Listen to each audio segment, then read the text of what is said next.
What were you like as a child? ADHD. Really? Never diagnosed, but I was that hyper energetic, attention seeking child, and then it kind of it got a lot more intense when my father left when I was young because it Hmm. was like abandonment issues and stuff. So I just needed attention from whoever I can get it from. How old was that? Yeah. Yeah. I was 5 years old, or Mhm. I was four actually, and yeah, the house got raided, and he was a drug dealer, so that's part of my story too. But yeah, Well, tell us the story. yeah. So yeah, my father's from Hartford, my mom's from New Britain, and they got together late '80s, and my father was a big drug dealer, and as I found out as I got older, he when the house got raided and he got sent to jail, he had like a RICO charge. It was a racketeering Wow. and everything like that. So there's a bunch of people who got locked up because of that sting operation, and I was a child casualty of that.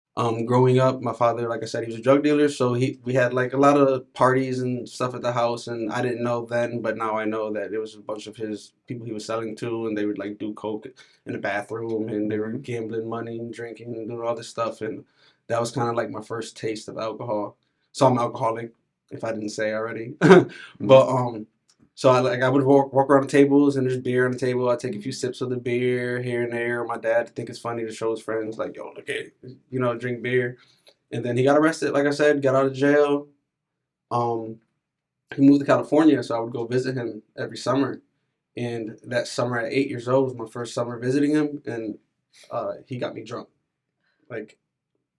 like wasted drunk. Like he poured a glass of Henny, put some Pepsi in it, and let me get drunk, and that was like where my craving started for the alcohol. And every year that I went to go visit him after that, we got drunk together. He'd go to the store. Hey, you want a beer? And I'm like, yeah, of course. Like I'm 8, 9, 10 years old, and my dad's offering me a beer. I'm not gonna say no, you know. So that was I kind of had like no chance. I was like introduced Hmm. really early, and I already had that predisposition because I got addicts and alcoholics in my family. So it's just like that was just like the perfect storm of destroying me, you Did know. your mom know that was happening when you went? No, she didn't. And I told her later on in life Hmm. that had happened, and she was like really pissed off, you know, because she didn't know, and like her Hmm. son was really like being abused, like that's child abuse, you Yeah, know. And What year were you born? 90. 90. Yep. I know. We're old, honey. Um, yeah, 90. So When did you have your first siblings? child? I had my first child in 94. I know that. I was just. Siblings? Yeah, do you have siblings? Yeah. So, along with my father being a drug dealer, he donated a lot of. Procreated? Yeah, he did that a lot, I Mhm. guess. So, I have 5 brothers and 3 sisters. My father has 8 kids. My mother has 3, 2 from my dad and 1 from another. And yeah, it's a pretty big family.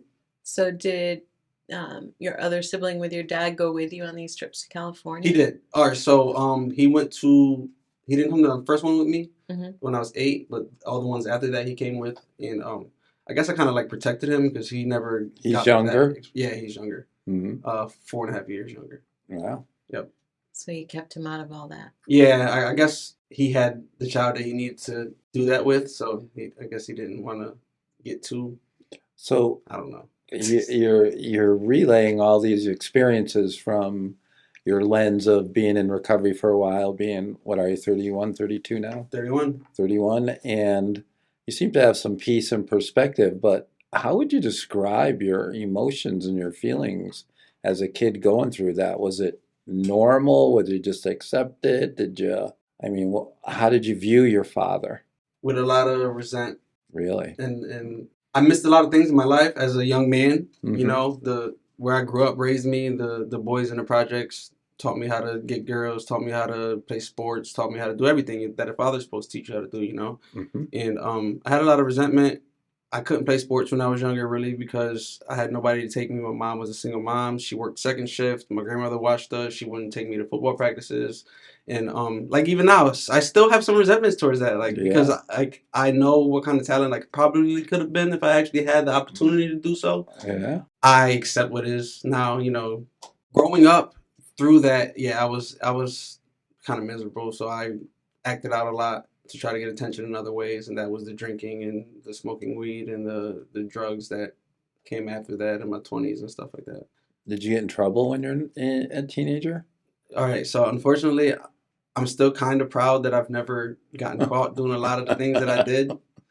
Like it's gotten to points where I'm in a fight with somebody and they get tased instead of me, and I get to run. Mm-hmm.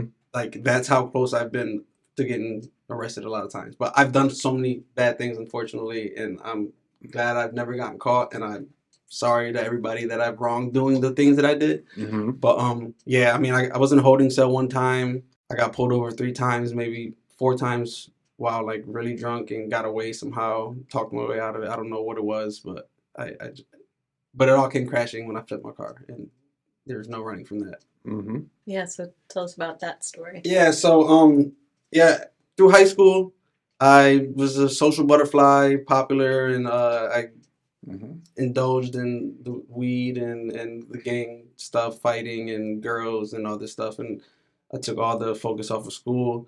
After that, I started drinking. I was already drinking heavily through high school, and then after high school, it got horrible, and I went to. I mean, I ruined 2 relationships with both my kids' mothers. I didn't know that I was even an alcoholic at that time. I was just like, going through the motions. I'm 20, 21, 22. I get to drink. I'm an adult. I get to do whatever I want. I was actually working at New Britain General Hospital, and I was developing a problem. It started because I started working third shift, I remember. And on that third shift, one of my friends had gotten murdered a night that I was working third shift, and I was supposed to bring his body down to the morgue. And like from that week on, like I started drinking every single hour on the hour for maybe like a week and maybe 2 weeks, and then I couldn't stop. So then I was working third shift. I would wake up, I would come out, get out of work, bring my son to school, go get something to drink, take a nap, wake up, do whatever I gotta do while drinking, drink some more before I went to sleep to take a nap to get ready to go to third shift, and then go to third shift and just try to coast it out without getting sick. But I didn't even know I was withdrawn then. It was just like I get sick. And then I moved back to second shift because they canceled third. And then that's when the time started conflicting with my drinking, and I started realizing I'm getting sick, and I started throwing up a lot at work, and I didn't know what was going on. Then one night I was throwing up blood, and I had to stay at the hospital for a few days. And I remember I was like shaking, and the nurse kept asking me if I'm okay. I'm like, I don't know what's going on with me. I'm shaking. I can't sleep. I'm itching. And she's like, how much do you drink? And I was like every day. She's like, you're having withdrawals, honey. I'm like, what the hell are withdrawals? I didn't know at the time. And she's like, you're an alcoholic. And I was like, my heart just dropped, because I'm like, my grandfather, my cousins, like, it's just like, now it's me. Like, now I'm in this. So after that, I got fired from the hospital. It turned into 4 years of detoxes and rehab. It was my first year, 2014. I went to 12 detoxes in 10 months, and then my first rehab. And then it was just like, get a job, have 4 days off, stop at a detox for a few days to get back into shape, and then get back on the grind. And Okay, slow down. yeah, I know. No, it's all right. I'm still back with, just casually mentioning that your friend got murdered and you had to take the body to the morgue. Yeah. I'm like, what? Yeah. Yeah, well, so when my friend Michael, we call him Tone, when he got killed, yeah, I was supposed to bring him down to the morgue, because it was an orderly, it's patient transport, and that's the department I worked in with your cameraman. Yeah. That's hard. Yeah, I was supposed to bring him down. I remember actually getting a call that he had gotten murdered. It was crazy, because I remember I was walking through the ER moments before that, and I heard some lady screaming like, "No, my baby, that's my baby." I was like, damn, I feel bad for whoever that is. And then I got the call, and I was like, no. So I walked down to the trauma room where he was at, and I seen him laying on the stretcher, and I just broke down right there. And all the nurses came around like, "Oh, I'm sorry. Do you know him?" And I'm like, "Yeah, that's my friend. I was just with him last night." And yeah, that traumatized me. I know I got other friends who are traumatized more because they watched him get shot and killed, but like that was my piece of it, and it affected me a lot. Yeah, I would say, because you even mentioned that your drinking picked up afterwards, Oh, absolutely. and just to have the realization today that that was trauma and that did affect you is pretty amazing, actually. Yeah. And I mean, how close were you guys? We weren't super close. Like growing up, I knew him from middle school, and then he started dating one of my cousins, and we got close. I'd leave work third shift, and they'll come pick me up, and we'll go like smoke weed and just hang out and stuff like that. But towards the end of his life, he started hanging with my best friends like on a regular basis. So I was with them all the time, and like the night before he got killed, I remember us all hanging out and driving. We were in two different cars, and they're hanging out the drop top, and we're all like having fun, drinking, and it was just young, dumb, crazy stuff. So what did they get murdered over? Just honestly, Yeah. being drunk. Like it was a situation that happened because everybody was drunk and people said things that they weren't supposed to say. Somebody walked by at the wrong time, and then they started arguing, and then they went and got their parents, and then the parents came out with a gun, and then I guess somebody else had a gun, and it was just like I think still I, unclear to this point. I think I remember that. It was on South Main Street in New Britain, Yeah. 2011. Wow. Yep. And then we're talking about how your alcoholism, you said 12 detoxes in 10 months. Did 10 I get months. that right? Yeah. And what was your reception when you went to detoxes and things like that? It's funny. The first time I got out of the first detox, Yeah. I was like, I just went to rehab. I'm good. Like, I can conquer the world now. And then, like 3 days later, I was back at the bottom. So I was like, okay, what the hell's going on? I don't know what I'm doing with this. How much were you drinking and how did you support the habit? I was drinking at my worst a handle a day. What's a handle? A handle, bottle like this. I don't know how many. With a handle on it? That's why they call it that? Yep. So yeah. I'm old. It's like a half gallon. Yeah. Probably a little more, yeah. A handle of what? Vodka. Yeah. Whatever I can get, and then it got to whatever was cheapest, And you're just 20, 22, 23? 20, it got 24, it got the worst at 23. Wow. Yeah. Did they start to know you were coming and know you by your first name when you walked in the door? Did you? Yeah, so what I did was the first two was CVH, Yeah. Mirror Hall, and then I started getting embarrassed. So then I went over to a different one? Yeah. So then I went over to Bristol Barnes, and then I started getting embarrassed because the orderly started to remember me. Hey, what's up, man? Rashad, how you doing? And I'm like, oh, nah, this isn't what I need to be doing. That's so And then it was ICRC, and then it was, let me try to get further away, MCCA, and then, so it was, yeah. So I want to talk about that a little bit because I had a student recently that had been trying to do moderation approach to recovery, wasn't working out, saw some of fellow students doing abstinence-based and how they were really growing and learning and evolving. And so he went to detox for 5 days, and he said all that he got was Ativan.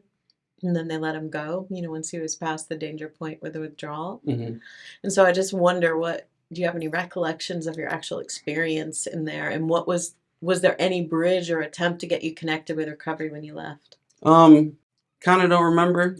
Like I said, a lot of people that asked me about things that time, I'm like, I was probably drunk. Mm-hmm. But even if it was, I wasn't open to it at that time. Mm-hmm. I wasn't ready. Like I was not anywhere close to being ready. I thought I was just trying to get the short fix, Yeah. But I mean, I'm pretty sure the counselors recommended me to go to 30-day programs and stuff like that. But for the first few years, the first year, I was really against it because I thought, I don't know, I didn't know, I thought I was gonna miss the world and there was nothing going on, Mm-hmm. So what happened after the 10th time? Mm-hmm. The 12th time, yeah. And then I went to rehab. I went to ICRC or ADRC back then. Mm-hmm. And 30 days, I got out of there. I signed up for college. There's so much ambition to be a counselor. But I wasn't, again, I wasn't ready. And I actually went through that first semester and got a 3.7 GPA. But I was drunk the whole time. And when it was time to sign up for the next semester, I went to 2 classes and then withdrawed. Where'd you go? Start drinking again. Capital. Okay. Right here in Hartford. And so then I went on like another few years of drinking and in and out detoxes. I didn't do 12 and 10 again, but it was like 2 a year and then maybe a rehab here and there. I started working at group homes because although I was still messing up, the first time I went to detox, I knew that I wanted to work in this field. So I was Mhm. like, what can I do in order to better my chances when I finally do get clean? I don't know when I'm going to get clean, but I know if I do, I'm going to do something, you know? So I started working at group homes to get behavioral health experience. I became a behavior tech, working at middle schools.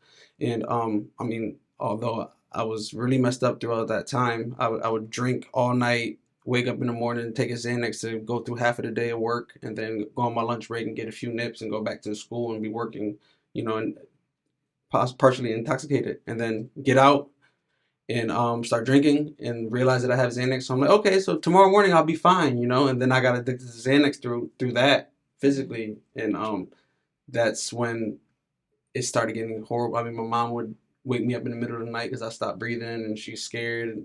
I disappeared for a week, not even knowing what I was doing because I'm on Xanax, and then put you in blackouts, and you just disappear into life. It's like crazy. How'd you get Xanax? The streets.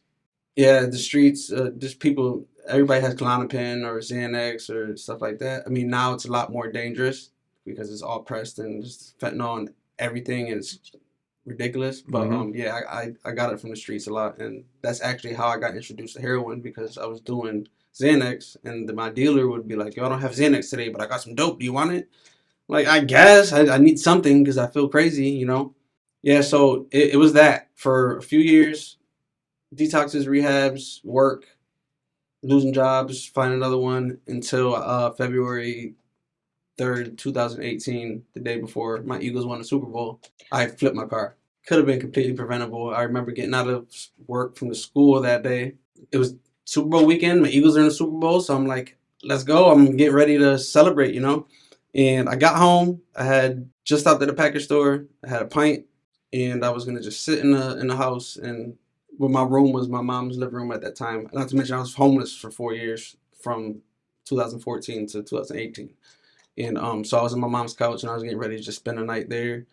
And then my brother comes downstairs, my younger brother, and he's like, yo, everybody's at the park. You want to go hang out up there? I'm like, yeah, because I know there's going to be alcohol and cocaine up there. So I'm going to go and save my bottle Mhm. for later so I can go enjoy myself. And it turned into me getting so drunk and so high on coke that somebody suggested, let's go to Bristol. There's a party out there. And I said, all right, let's go. Because I'm drunk and, you know, I'm Mhm. not thinking. And then next thing I know, I wake up from a blackout and I'm in my passenger seat and there's a girl in my driver's seat. My brother's in the back. And I'm like, what the hell's going on? And the girl walks into a gas station. My brother's like, oh, you got a designated driver. We're out here in Bristol. I'm like, what? I said, who is that? Oh, some girl I know from school. I'm like, nah. Hopped in my driver's seat, and as soon as I put the car in reverse, my brother jumped out the back seat. And yeah, he probably saved his life doing that. I can guarantee he did because he was in the back, no seatbelt. And so I pulled off, and this is in Bristol, right? The Cumberland Farms. I pulled out, and I'm going straight down. What is it, 72 toward New Mm-hmm. Britain?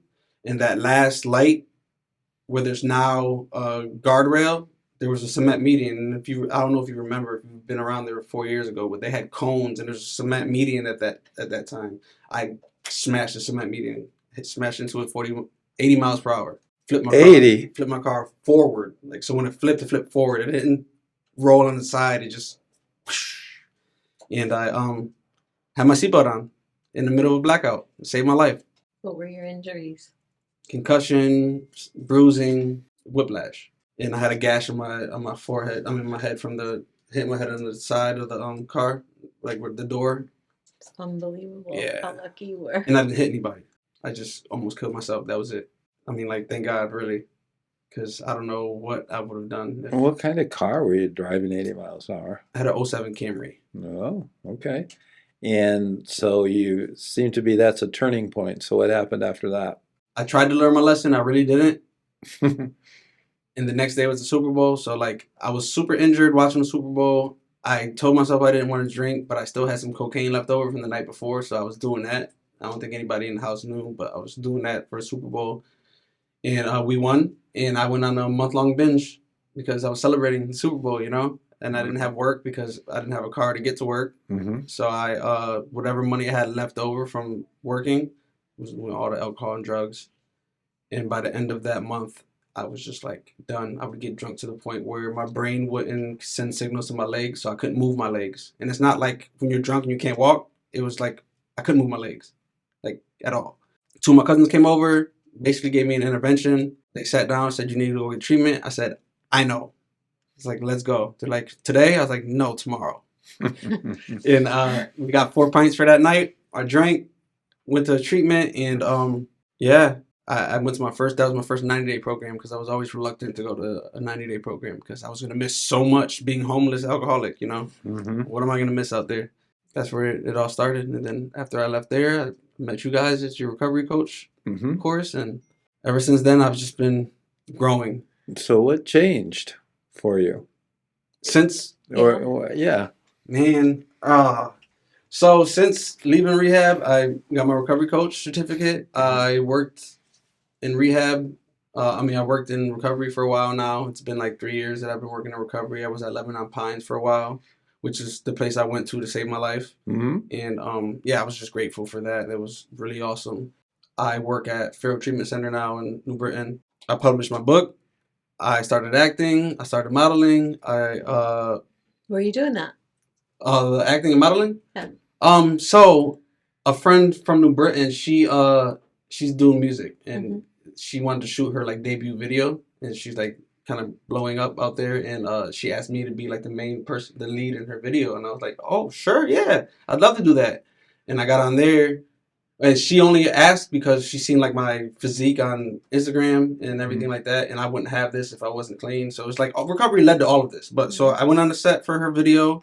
The producer asked me to be on her like her cast for her production company or whatever she has. She wanted me to be a model / actor. I was like, I've never acted before.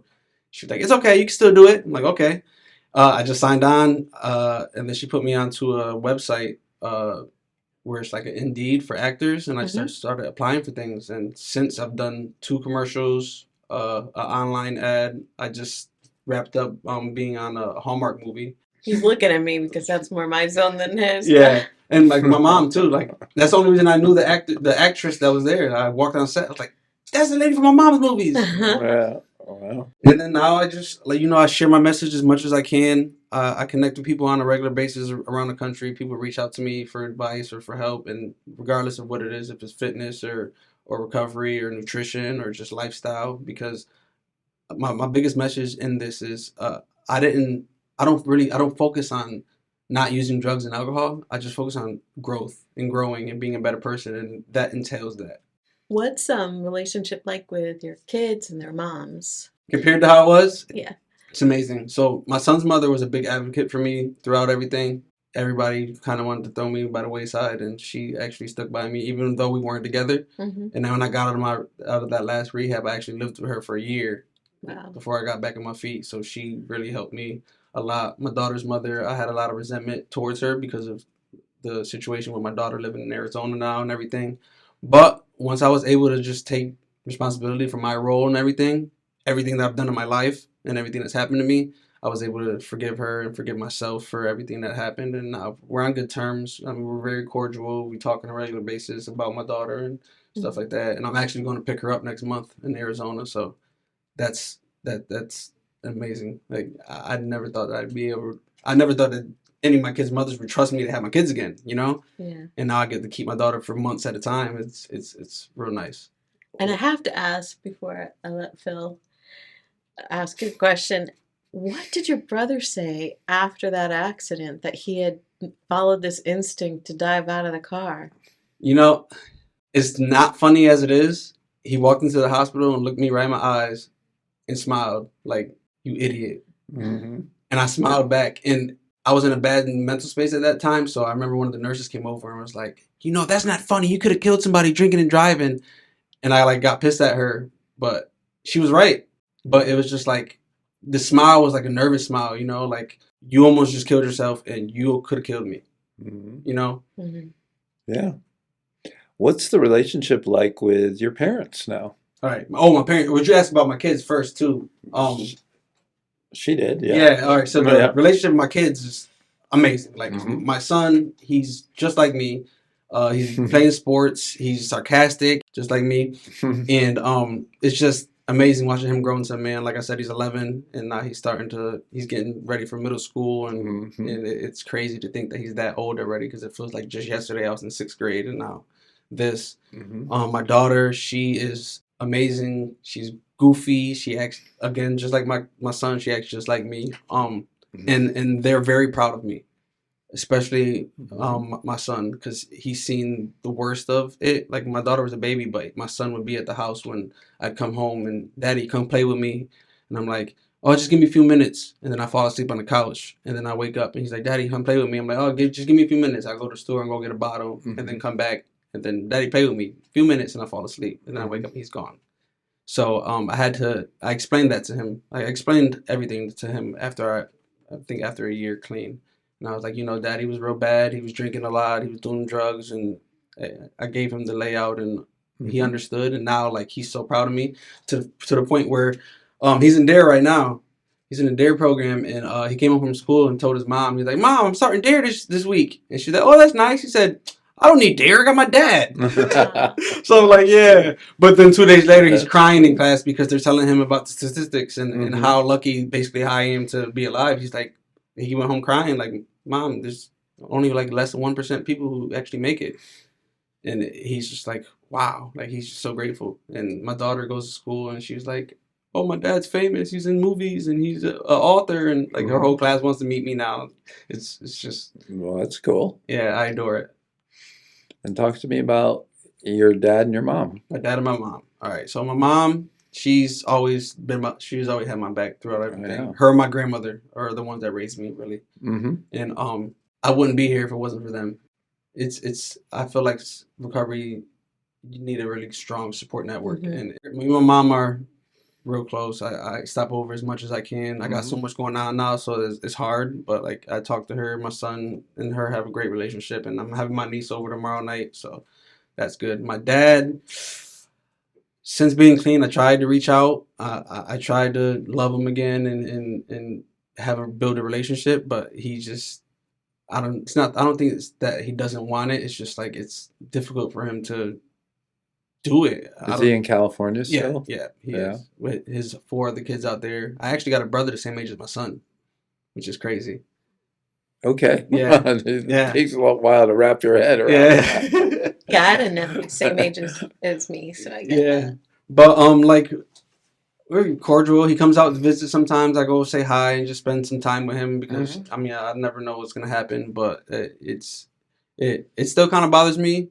But I feel like I'm working on my relationship with my kids so much that that's all that matters. If I could just use that, whatever anger or resentment I have, and just focus that on my kids and feel it at times because you don't get through it unless you feel it. I think I'll be all right though. What's recovery look like for you today? Recovery is fitness and connection. I focus on my fitness, and I don't mean just physical fitness. It's a mental fitness. It's a spiritual fitness that I work on. I meditate. I do my yoga. I eat well. I'm a vegetarian now, actually, because I read something about meat and it turned me off, and I'm done. I'm done. That was a powerful article. That was it. It's actually a 600-page book called How Not to Die. And I can't, like, it just bothers me. But other than that, yeah, connection.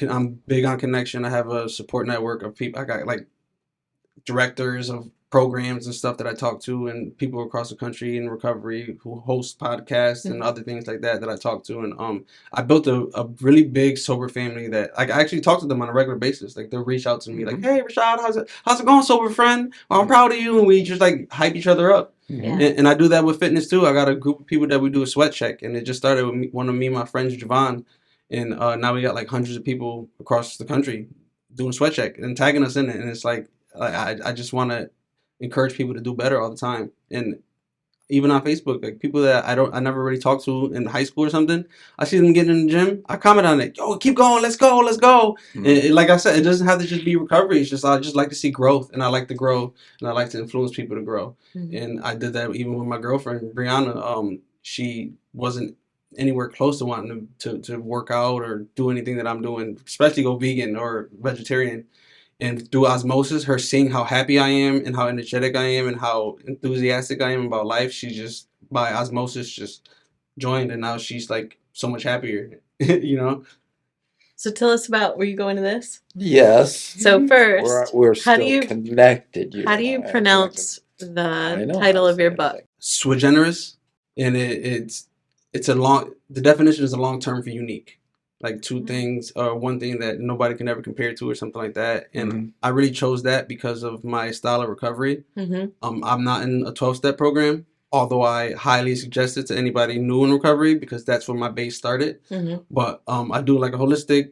I don't want to say my own program because a lot of people are against that, but it's kind of what it is. It's unique. It's what I do.